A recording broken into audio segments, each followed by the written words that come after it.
So, nasaan po tayo, Mr. Mark Angulo Carandang? Sa Victoria Mall. Sa Victoria Mall po kami. At surprisingly, kinaya yung matarik na ahon. Super tarik. Siyempre, hindi mo yun magagawa kung wala yung ginawa kong powers. Yes po. Tumalon. I can't, hindi, parang hindi ko kayang manood na lang. Parang titigil na kasi yung TV. Dito, sa part na to. Kaya ba yun? Malakas preno niya. Baka napupudpud. Pero pwedeng ipa-repair pag kunyari napudpud. Oo naman. Pwede yan. Free? Parts na napapagat. Yan, matarik.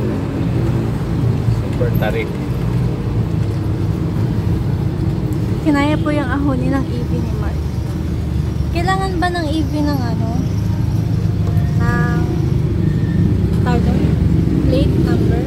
Hindi po siya kailangan i-register. Ay, hindi na. Kasi hindi naman siya pwedeng gamitin sa crime. Saan tayo pupunta ang shawarmahan? Kinapaps. Dito sa bahay? Oo. Meron din shawarmahan?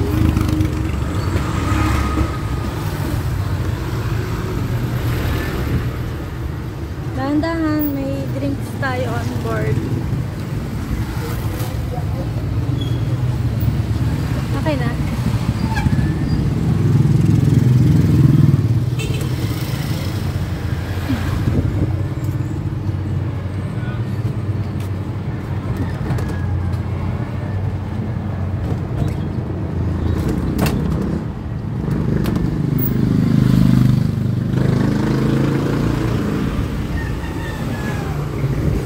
Sarap.